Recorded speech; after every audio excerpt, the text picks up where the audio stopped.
The same time, a moving insight into the life of another film legend, the undisputed king of Hollywood, Clark Gable. That's living famously tomorrow at 3:30 here on BBC Two. Stand by your pan. Ready, steady, cook, an hour from now on BBC Two after a legendary Hollywood lead, living famously.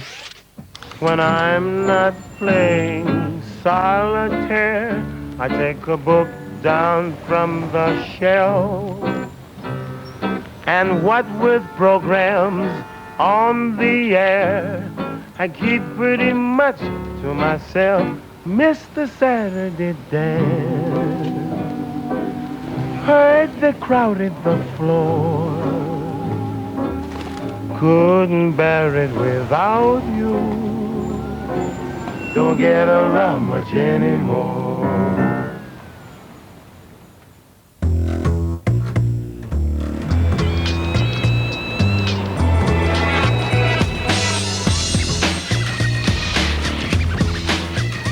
Hollywood today. It's full of traffic, tourists and strange sideshows. But once it was a kingdom of glamour, and Clark Gable was the king.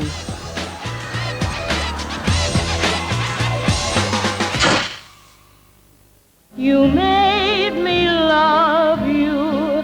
I didn't want to do it. I didn't want to do it. For 30 years he starred with almost every leading lady, from Joan Crawford to Grace Kelly.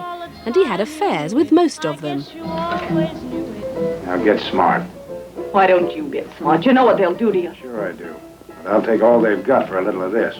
He bedded every co-star, almost without exception. He was a working guy like anybody else. He just happened to be more attractive to women than anybody else. You've lived in dirt so long you can't understand anything else.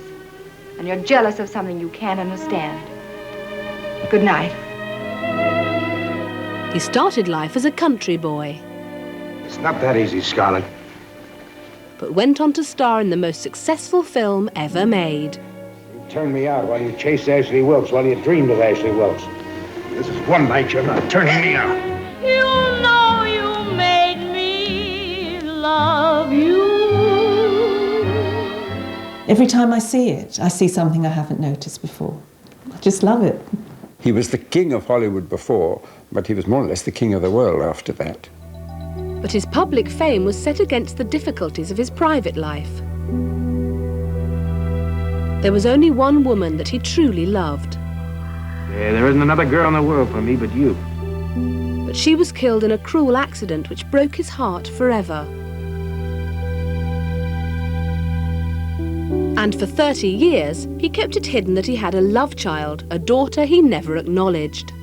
Then he said it was time to go, and I got up and walked him to the front door, and he bent down and kissed me on my forehead and walked out the front door and out of my life.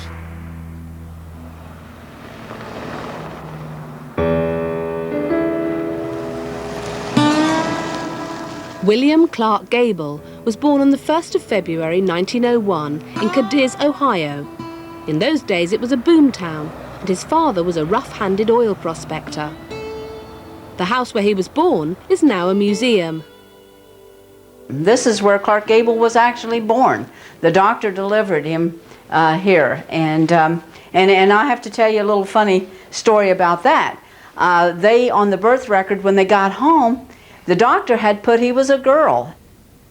They were working class people. They didn't have a lot of money. And so this was probably one of the nicer apartments that they would have lived in. Just 9 months after he was born, his mother died. His father married again to a woman called Jenny Dunlap, who was very interested in the arts and the theatre, and she was also very fond of young Clark. He wouldn't have got that from his father if it hadn't been for Jenny Dunlap. I suppose he too would have been an itinerant oil driller and occasional farmer. When he left school, he worked as a wildcatter in the oil fields and then in a tyre factory.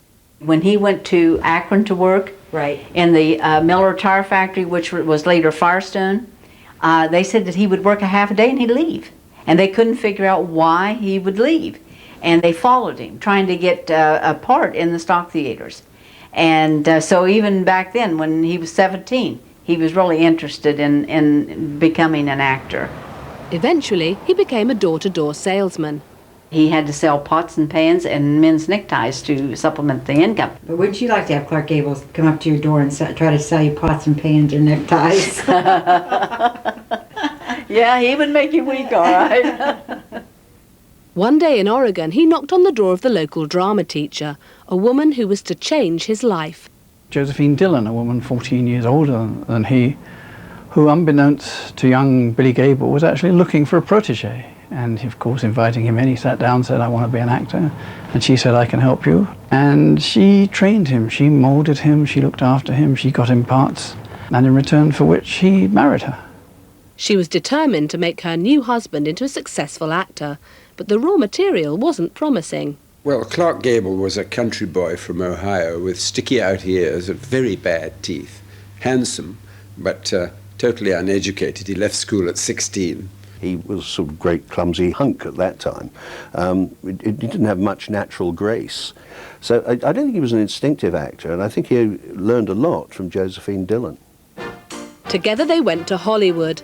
Gable found work as an extra in silent films. But nobody cared. No one even noticed him. Hollywood was a city full of temptation for a handsome and ambitious young actor.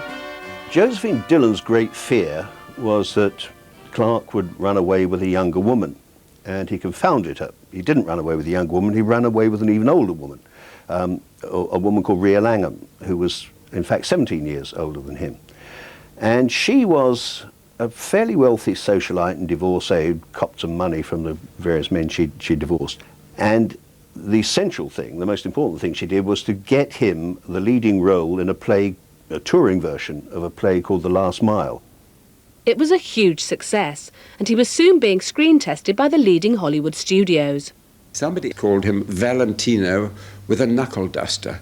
So a lot of people had very great doubts about him. But he did land a part in an early talkie called The Painted Desert. Gable was very lucky in that he came along at a time when the cinema was finding its voice, round about 1930, 1931, when sound was getting better. And the public, particularly in America, wanted an American to identify with. Valentino, Rudolph Valentino, of course, was the archetypal example of the slinky Latin lover. And I think the public in America particularly was getting tired of that. It wanted one of their own to identify with. And Gable fitted the bill perfectly. I mean, he was all American. Miss, I'm from Montana. And I'm headed New Mexico way. What was your name in Montana?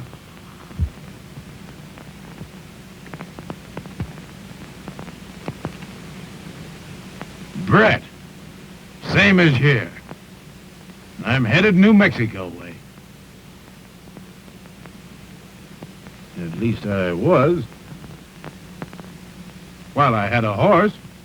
He was a working guy like anybody else. He just happened to be more attractive to women than anybody else. MGM quickly signed up Gable at $650 a week and put him to work. In 1931, he was in 12 movies. You're speaking right out, ain't you? Yeah, and I'll make it even plainer. In your case, I'm talking about murder. He always played a heavy with a grin. And that's what people liked, because that's the kind of role he played in The Night Nurse. You know, he was not obsequious. He was very opposite of that. And that was the role in which people began to think, you know, this is the kind of guy who might knock women around a bit. And the public liked it. Yeah, they did. They liked it. He was the heavy with a grin. You're not the doctor on this case. You better get out yourself. Now listen. This is a matter of life and death. I'd run along if I was you. Oh, I can't be bothered with you. I think a lot of the men that were around at the time were matinee idols. So they actually were quite glamorous, but they were quite pretty in a way. He had an edginess that the studio suddenly realised was being another sort of currency and that they could work on. So although they had to make him gorgeous and keep his glamour and keep him that matinee idol, they allowed him to be cast in roles where he was really quite brutish.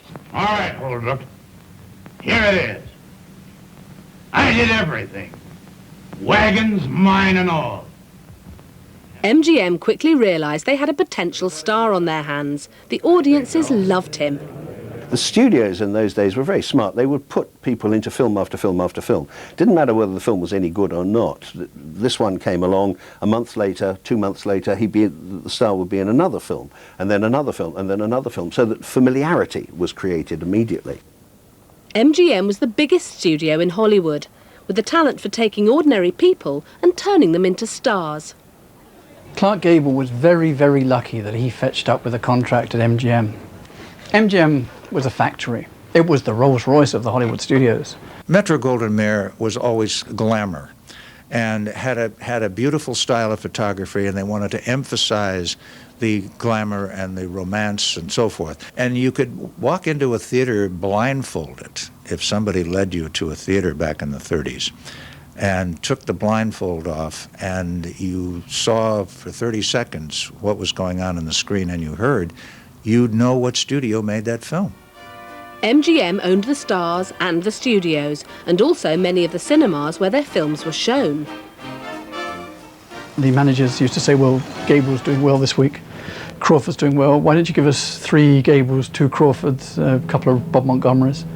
And then they went back to the studio, and that's what MGM made. They manufactured product for the audiences. And they were pumped out exactly like a factory, with a lot of directors who knew their stuff very well, a lot of cinematographers, editors, technicians in general, who knew exactly what they were doing. So they could take somebody who wasn't very promising, and Clark Gable wasn't really very promising, and they could make him into a star. The studio took this rough-and-tumble youth and gave him what they called a personality build-up. They decided that he should be seen as a rugged outdoor type, and 6 days a week taught him to shoot a rifle, cast a fishing line, and ride a horse. The man behind it all was the head of the studio, Louis B. Mayer. If Gable got truculent and difficult, as he did one famous day, Mayer opened the window, pointed to the first good-looking guy outside on the lot, and said, "Sorry, Clark, if you don't want to do it," and pointed to the guy, "He'll do it," and invited the guy to come on in. Mayer decided that all Gable's teeth would have to go, and indeed they did. And so all of a sudden, he turned up with this marvellous set of dentures. Not that anybody, of course, knew they were dentures.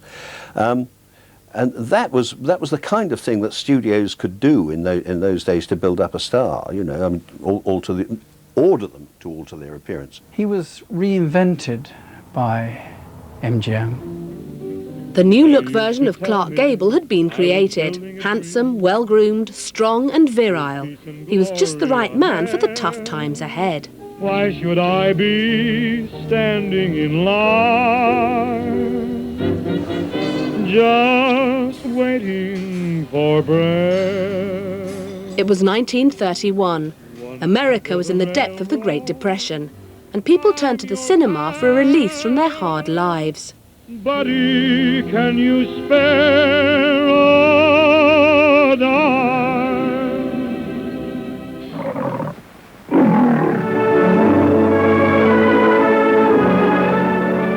MGM provided a steady stream of thrillers and romantic melodramas using their new product, Clark Gable.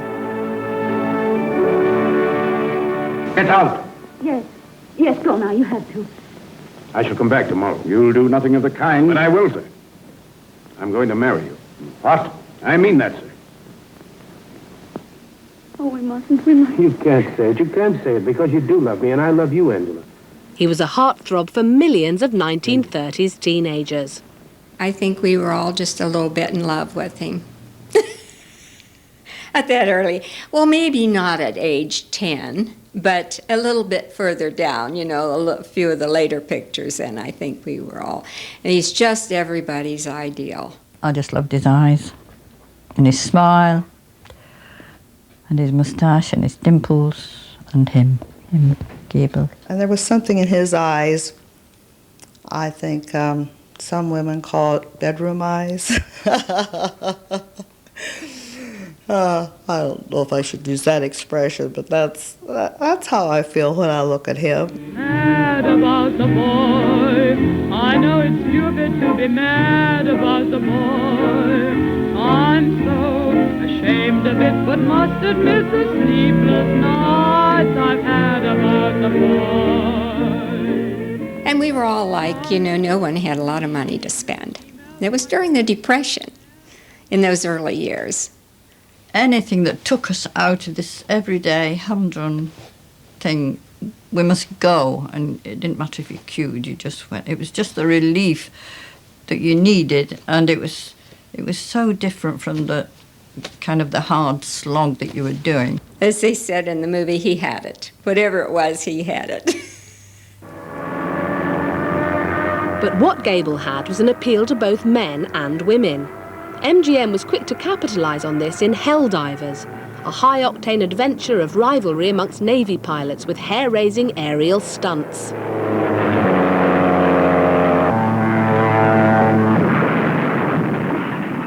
Somehow in the Depression years, he was the man they wanted an American man to be. Tough, a womanizer. There isn't another girl in the world for me but you.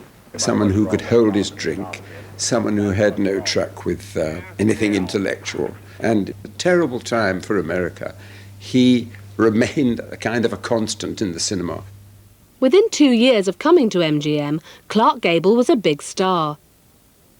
Greta Garbo, Barbara Stanwyck, Norma Shearer and Fay Wray all starred with him. But his main co-star then was a beautiful young actress called Joan Crawford. She was a very big star at the time when she and Gable had their affair. She was a bigger star than Gable then, and continued to be a very big star throughout the 1930s and the 1940s. I mean, she had real staying power. They soon began a fiery affair which set Hollywood alight.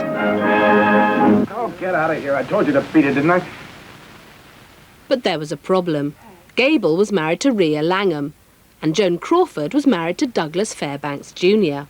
At that time, adultery was absolutely forbidden to Hollywood stars, to actors. I mean, had news of their affair got into the papers, it would have been the end of both of them. Crawford was a big money earner for the studio, and Gable was becoming a big money earner. MGM's reputation was at stake. The studios had the power to control almost every part of their stars' lives, including their love lives. They had a morals clause in the contracts with the players. And if there was something that was, shown to be immoral, they could be let go. So there was always that fear. Well, for the love of mud. Come on, let's have it. Who are you? Where'd you come from? Don't rush me, brother. The couple was sent off in separate directions. To distract Gable, he was put opposite MGM's hottest new signing, a platinum blonde sex bomb called Jean Harlow. You talk too much, but you're a cute little trick at that. Why haven't you been around before? Starring Clark Gable, Jean Harlow. Okay, what's the idea? What? You know we drink that water? Stop! See, can't a girl take a bath in privacy without... Oh, good morning. The saucy bathtub scene was considered terribly daring for the time. Storm-lashed story of passions at fever heat in the steaming Malay jungle. Set in the steamy jungle, Gable has passionate affairs with both Jean Harlow and Mary Astor in the film. I don't know how it happened. I didn't do anything.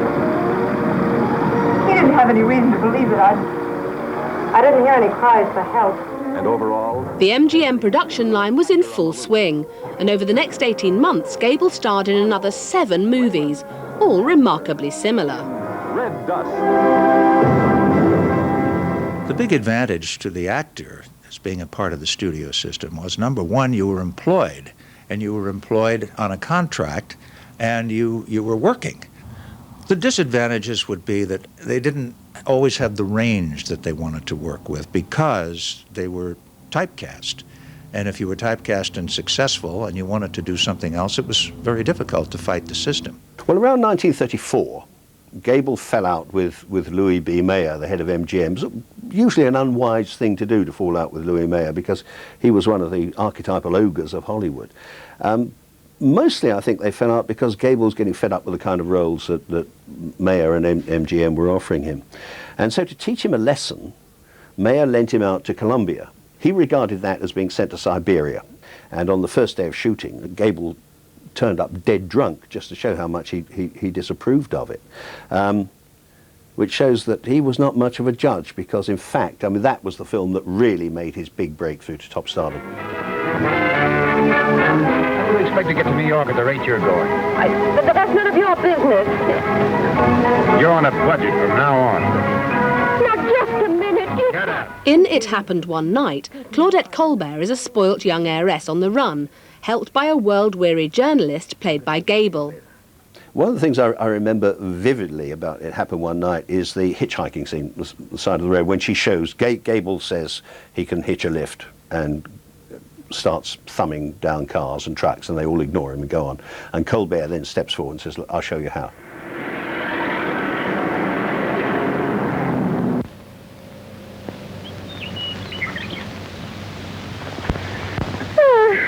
You mind if I try? You? Don't make me laugh. Oh, you're such a smart aleck. Nobody knows anything but you. I'll stop a car, and I won't use my thumb. What are you going to do? The system on my own.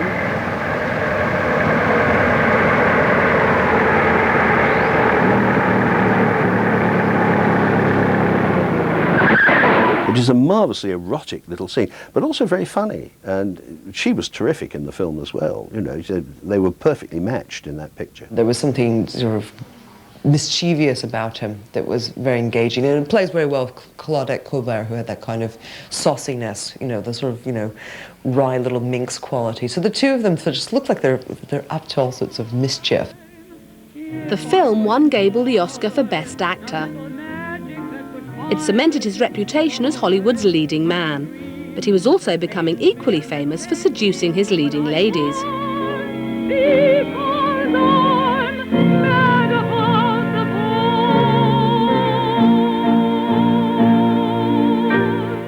He bedded every co-star, almost without exception. Some were affairs, some were one-night stands.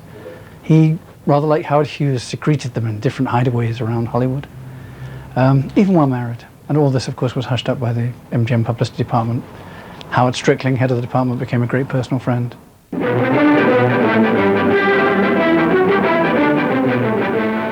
In 1935, he was on location for another film with another beautiful leading lady.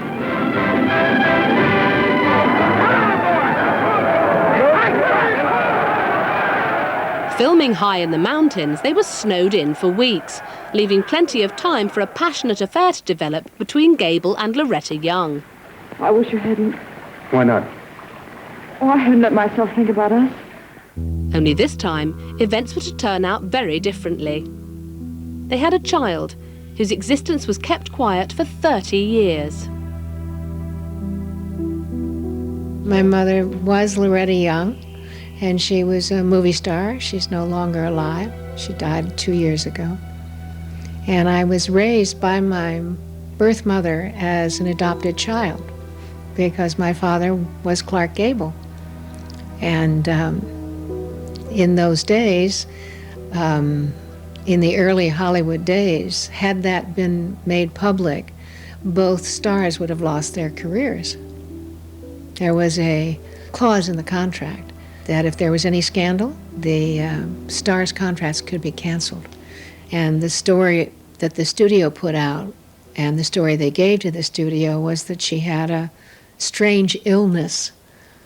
And that's how they got away with it at that time.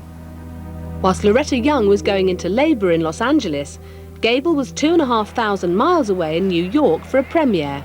I was born at 8:10 in the morning, and he was getting dressed, ready to go out for dinner.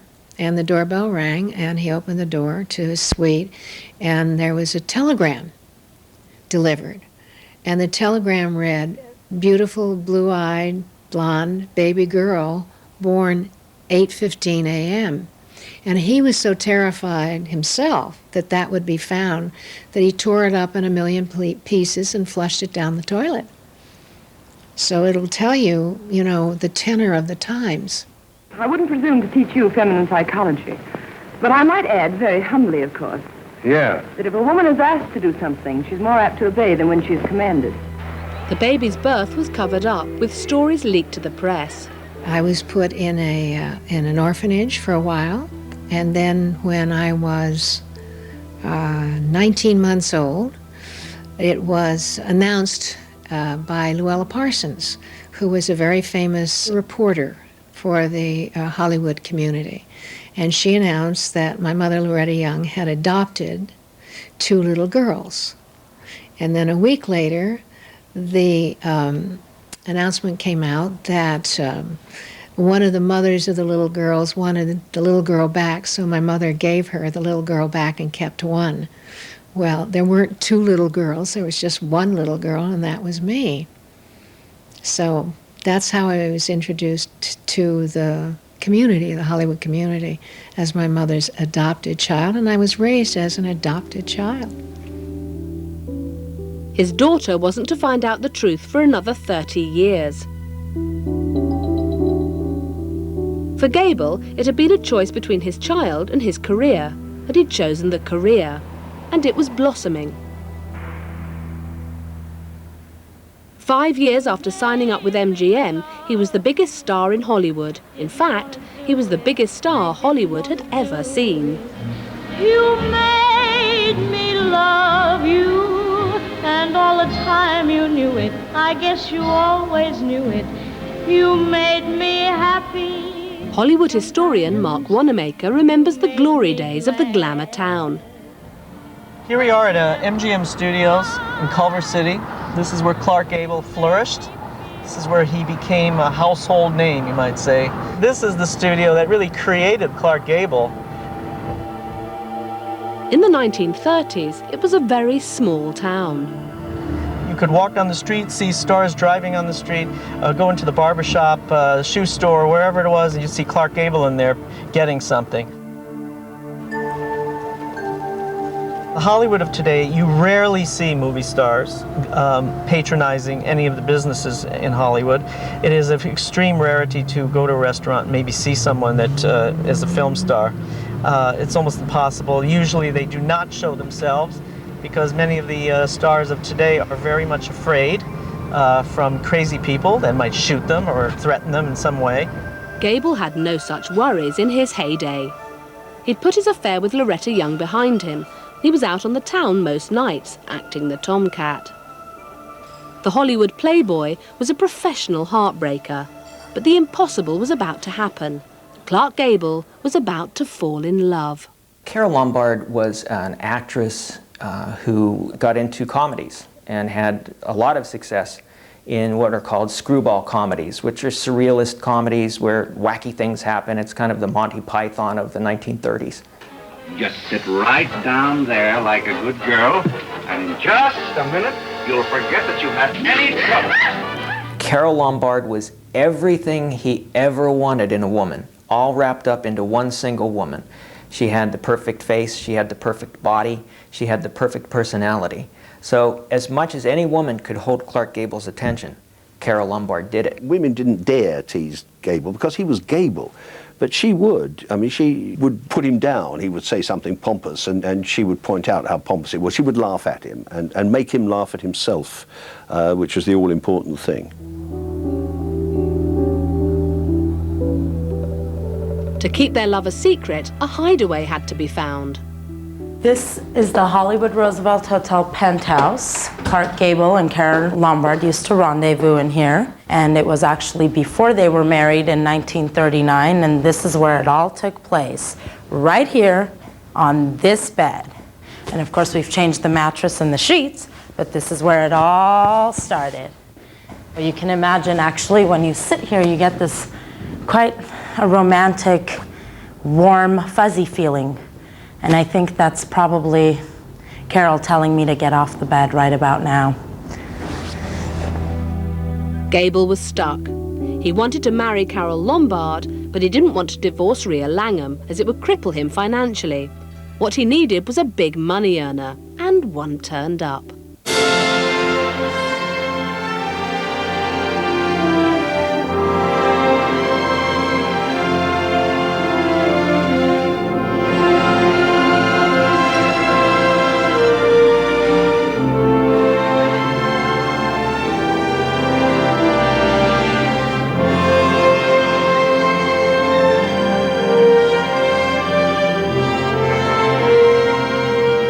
Well, Gone with the Wind was the biggest movie ever made. It was the most expensive movie ever made. It was the most ambitious movie ever made. Also, I think it's one of the greatest movies ever made. The most popular film of all time, bar none. Pound for pound, the biggest grossing film of all time. It cost $4 million. It took, to date, $400 million.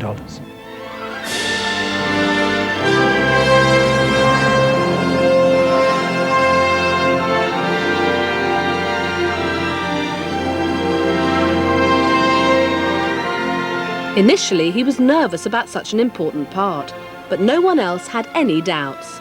The public wanted Gable to play Rhett Butler, and in the end he succumbed to that, partly because the whole country wanted him to play the part, partly because Mayer, who had loaned him out to Selznick, to David Selznick, to play the part, had a big interest in the film, and he knew that with Gable in it, it was going to make a great deal of money. And in fact, I think he swung it in the end by agreeing to pay Rhea Langham the divorce settlement that she had demanded to give Gable his freedom so that he could marry Carole Lombard, and so off he went to become Rhett Butler. I'm not cornered. And you'll never corner me, Rhett Butler, or frighten me. You've lived in dirt so long you can't understand anything else. And you're jealous of something you can't understand. Good night. It's not that easy, Scarlett.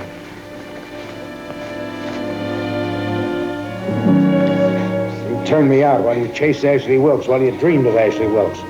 This is one night you're not turning me out. The most popular film in the world has an army of devoted fans. Every time I see it, I see something I haven't noticed before. I just love it. The beautiful costumes. What woman wouldn't like a great big hoop skirt and a parasol and a big bonnet? The part I liked was when she more or less said to him she wasn't going to have him in the bedroom anymore or what have you, and he kicked the door open.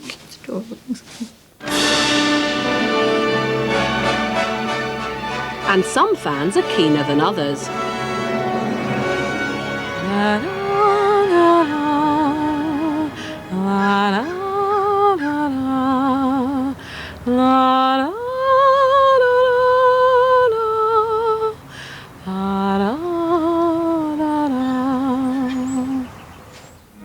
Rhett Butler meets Scarlett O'Hara. I love you more than I've ever loved any woman. And I've waited longer for you than I've ever waited for any woman. Let me alone. Kiss me once. Now this will be probably my 50th or 60th time that I've seen it, and I still see different things in the scenes because he paid so much detail. I like the costumes, I like the backdrops and the props and things, the attention that he paid to the detail. But the story is timeless. You know, it's a survivor. A woman had to survive through war and devastation, and she made it back. Oh, him and his tuxedos and those bow ties and those high starched neck shirts that he had on, and vests. He just had that nice sex appeal. He was very suave and debonair. He was a gentleman to be held by him, especially like on the bridge when he left her. Kiss me once. and the romantic kiss. You need kissing. Yes, I would love to be in his arms and melt there, yes. Here, take my handkerchief.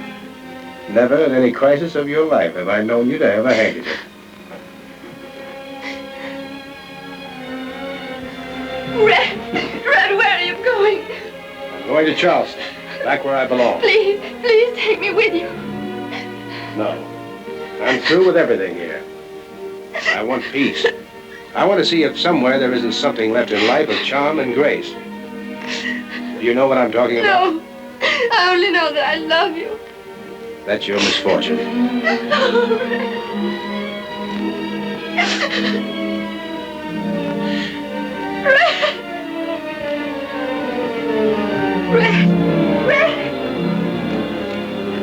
Red, you go. Where shall I go? What shall I do? Frankly, my dear, I don't give a damn. Frankly, my dear, I don't give a damn. I would not say, my mother would have. not permitted that. We didn't talk that way, you know. Then it really was, you know, you didn't say that word D out loud like that. And I think him walking away and saying that will always be in all our memories. They actually cut 2 endings. They used it with and without because some of the theaters did not want to show it, and they would get fined in their cities for using the curse word. But the depiction of slave owners as romantic cavaliers and the glorification of the Deep South didn't appeal to all viewers. It's hard for me, having grown up post-civil rights in America myself, to kind of look at a film which sort of celebrates, you know, Southern slaveholders as kind of noble without feeling a little bit uncomfortable. And I think the way that the Butterfly McQueen character and the Hattie Daniels, I think it was, who plays the maid, is all, oh, yes, massa, yes, missy, you know. I think that gets all a bit kind of tedious. And there were racist attitudes on set as well as on screen. When Clark Gable was filming Gone with the Wind, he wouldn't come to work. They kept calling, and Clark decided he better tell them why he didn't want to come back. And he said, I'll come back to the set whenever you change your lunchroom to accommodate whites and black, because they were separated. The blacks had one and the whites had one, and they did. That was 70 years ago. That he felt that it was necessary that they treat everyone alike.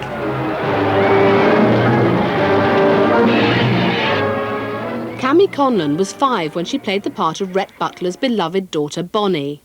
To have been held and kissed and put to bed by Clark Gable at the age of 5 is one of life's cruel tricks. Having him hold me on his lap, I can remember his strong arms. I can remember a happy feeling like being with a daddy. My mother said that indeed he did act very much like a daddy. And it's very sad because, you know, I missed that. I could have had that as a father, especially his scenes with, you know, Bonnie in Gone with the Wind. The possibility of having that kind of a man for a father is painful because I don't have it, didn't have it. It's very sad to me because he's so dear with her, you know, and I kind of pretend that's me.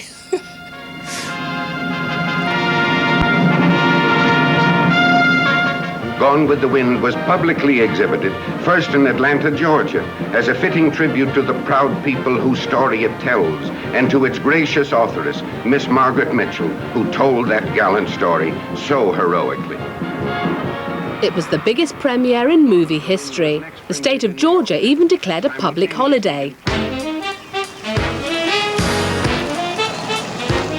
Gable had another reason to celebrate as well. During the filming, his divorce had come through and he had married the love of his life, Carole Lombard.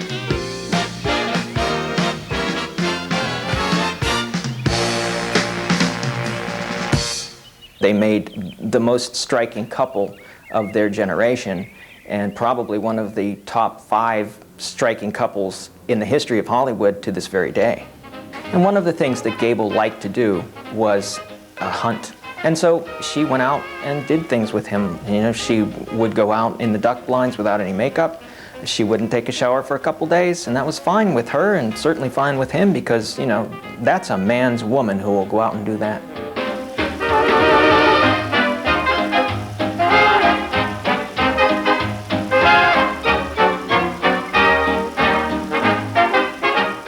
That Gable and Lombard certainly tried to have children, and they tried to have a very traditional life. And so she tried, and they tried and tried and tried, and they made a big joke of trying. And in fact, I think she became pregnant in 1940 and unfortunately suffered a miscarriage. They called it appendicitis, but I think it was a miscarriage. And I think it affected her very deeply.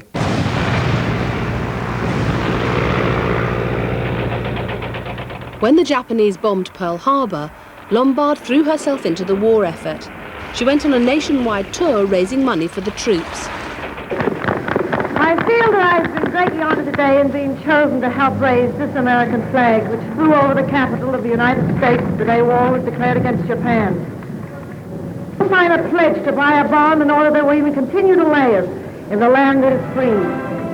Gable stayed in Hollywood to make a film with Lana Turner whilst Carole Lombard was on the tour. You know something?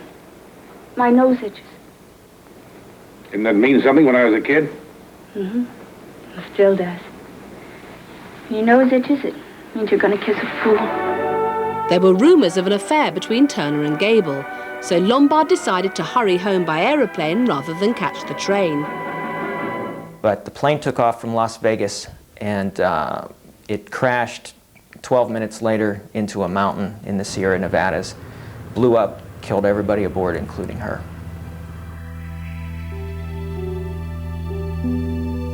Gable was utterly distraught. When he heard the news, he rushed to the scene, and in fact had to be restrained from climbing up the mountain himself to see. He just wouldn't believe she was dead. He had this feeling that if he climbed the mountain himself, he would find her lying there unconscious, but otherwise, you know, unharmed. I mean, he really was quite mad with grief.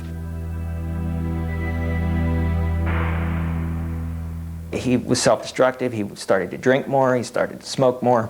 And he spent the rest of his life, I think, trying to end the pain of losing Lombard and the guilt associated with how she went off to, in effect, to fight the war while he stayed home, and she died, and he lived. In spite of protests from the studio bosses, Clark Gable left Hollywood and signed up to fight.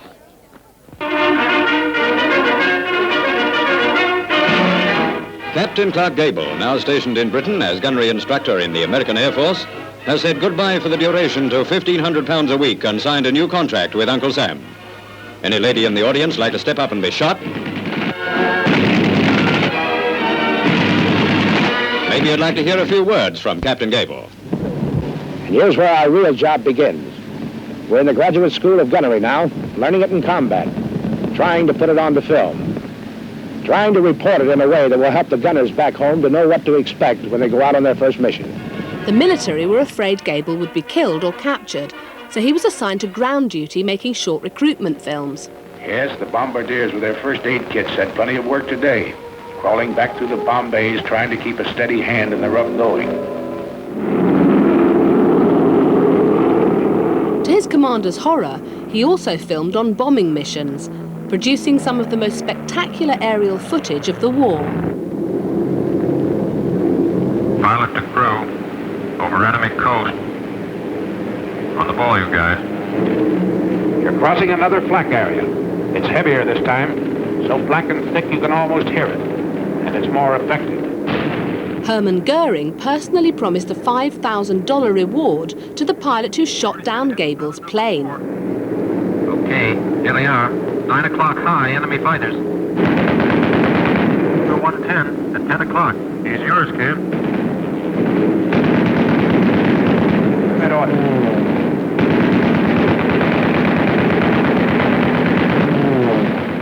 His bravery won him the respect of the men. On one mission, a 20mm shell went through the heel of his boot. Pull her up. Captain Clark Gable returned to America a war hero, but inside, his heart was still broken.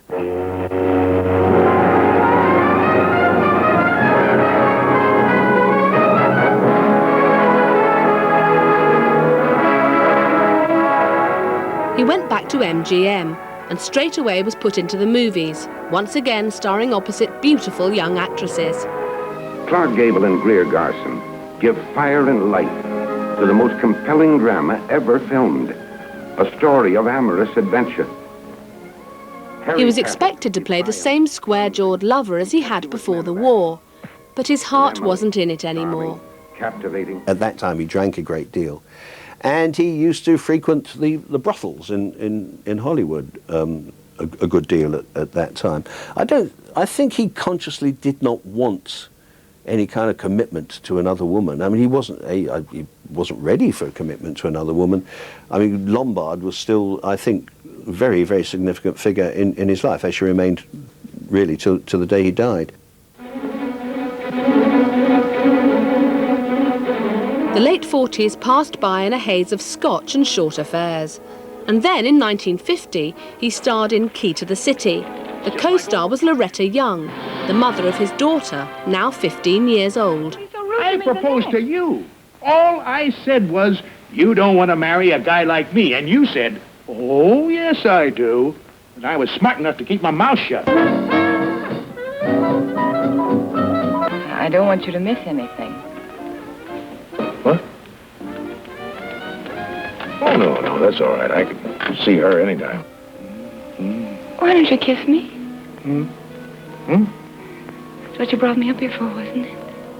Gable had not seen their daughter since she was a baby, and she still had no idea who her father was.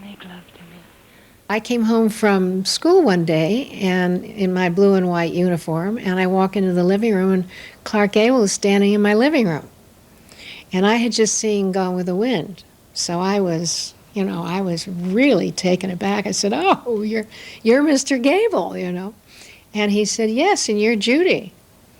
And then by that time, my mother came around the corner and she said, "Oh, I see the two of you have met." So I thought he was there to visit Mom, you know, so I started to excuse myself. And she stopped me and she said, "Judy, why don't you wait and talk to Mr. Gable?" And at 15, you know, I thought to myself, I was terrified. I thought, I can't talk to Mr. Gable. I don't have anything to say to Mr. Gable, you know. It was all I could do to look at him. He was very tall. I remember looking up at him. But I stayed, and we went over to a corner of the living room and sat down on the couch, and he started asking me about my life. And he was very warm and very sweet. So we must have talked maybe about an hour. And then he said it was time to go, and I got up and walked him to the front door, and he bent down and kissed me on my forehead and walked out the front door and out of my life. He never told her he was her father. Clark Gable was the highest paid actor at MGM, earning $500,000 a year, but he was unable to match the success he'd had before the war. In an attempt to revive his reputation, MGM tried a remake of one of his early triumphs. Gambo, the new word in motion picture entertainment. Africa, known for centuries as the white man's graveyard.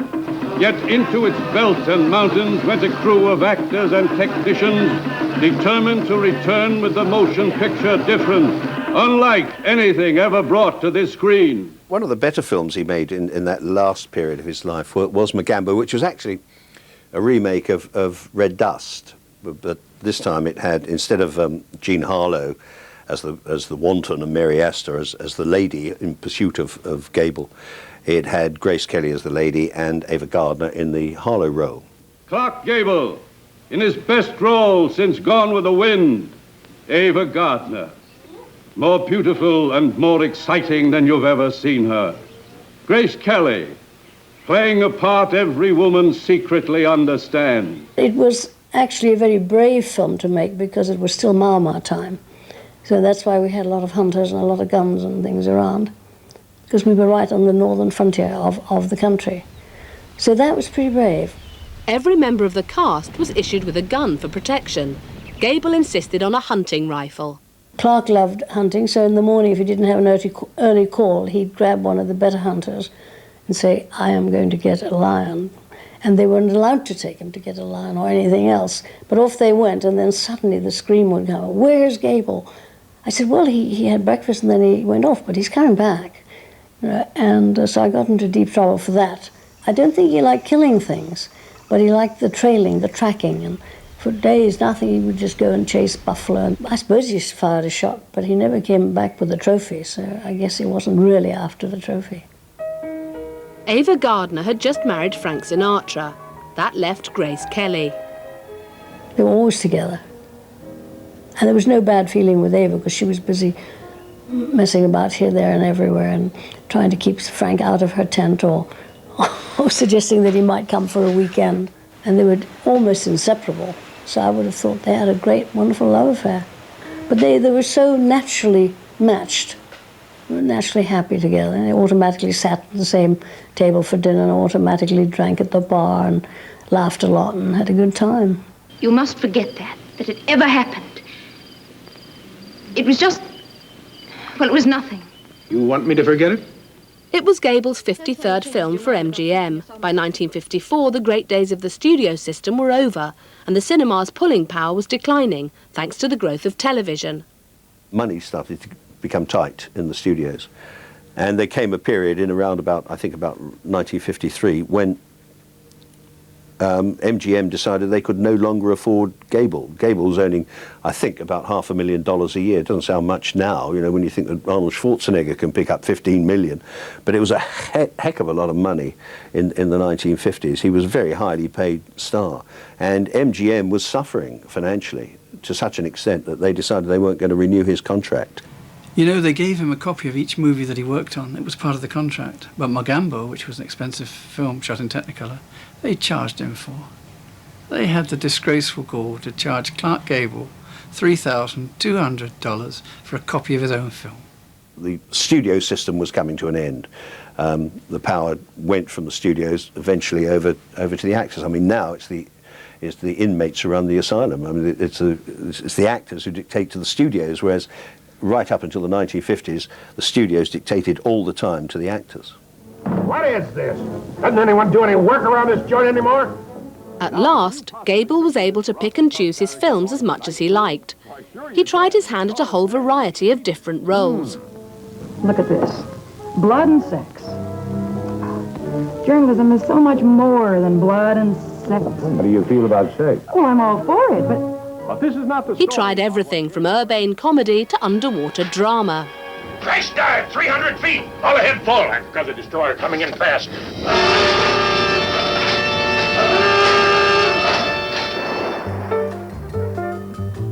He was beginning to enjoy life again. In 1954, he married Kay Spreckles, a wealthy divorcee from Californian high society.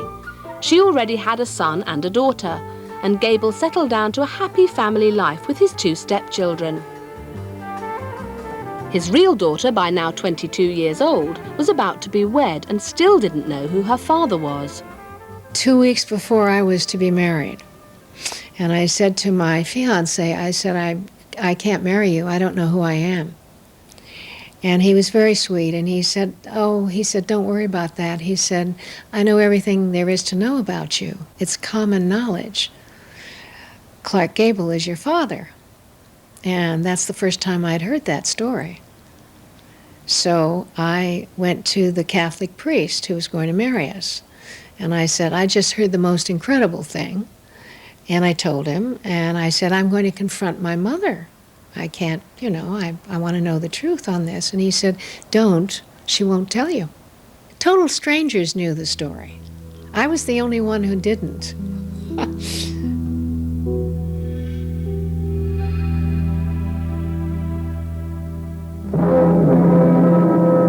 This man is Arthur Miller, one of the great playwrights of our time, winner of the Pulitzer Prize. This man is John Huston, 2-time Academy Award winner. These giants of the entertainment world have combined their talents to create an outstanding motion picture. Starring Clark Gable in his greatest role. In 1959, Gable made one of the greatest films of his career. Combine these outstanding talents in a shattering story of people caught in a flood of emotional cross-currents. And the result is The Misfits. But it was a nightmare production.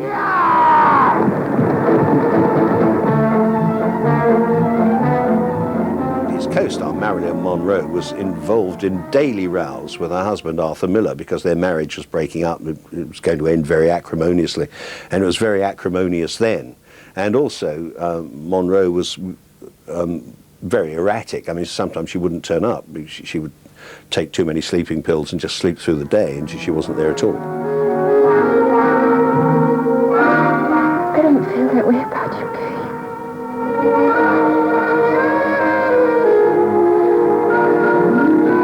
Well, don't get discouraged, girl. You might. He couldn't have behaved better. I mean, a star of his age, in his position, had the right to be absolutely furious with her because she was late every day, she never knew her lines, and it was pretty agonizing for everybody and all the other artists, and he never lost his cool. In the old days at MGM, you know, an actress who behaved as Monroe did would have been out, no question about it. The people weren't allowed tantrums, and this was a lady who threw lots of tantrums. The screen's most exciting woman, Marilyn Monroe.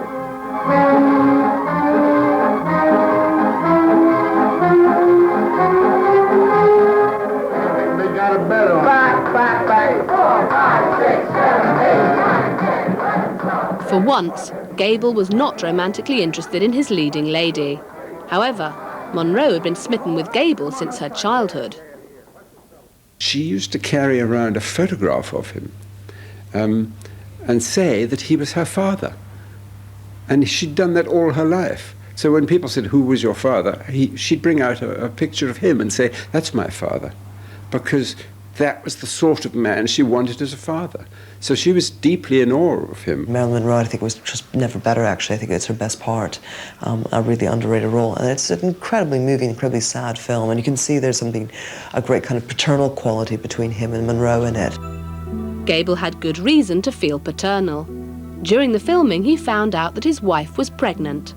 He was besotted with Kay, you know, because this was he was going to be a father, and he was absolutely thrilled to bits. But Gable was now 59, and the strain of being an all-action hero was beginning to show. He didn't have to do the stunts, but he did them, and they were quite strenuous.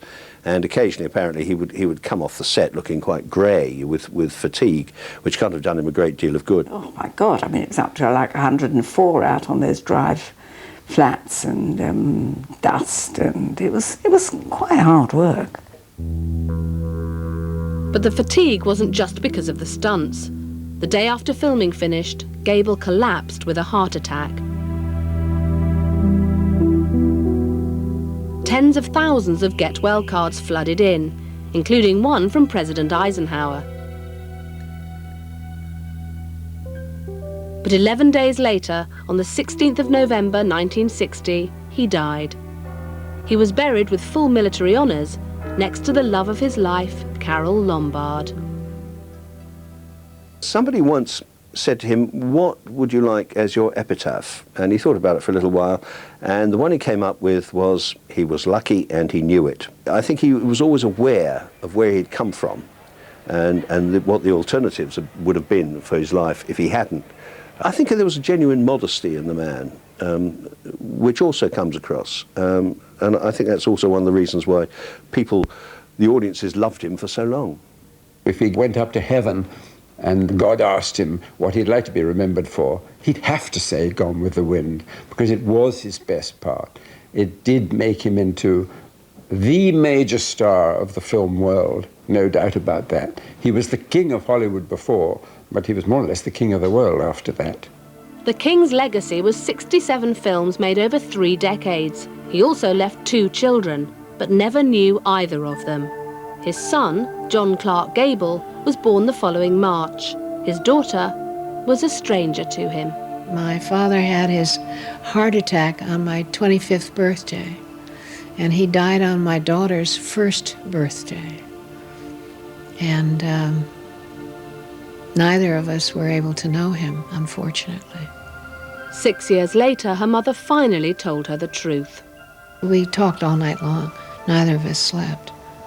So I got the whole story out of her, what it was like for her and what she had to do, and everybody lost. Nobody won. I don't care what happens, let the whole world stop. As far as I'm concerned, There'll be a full season of Living Famously early next year. you know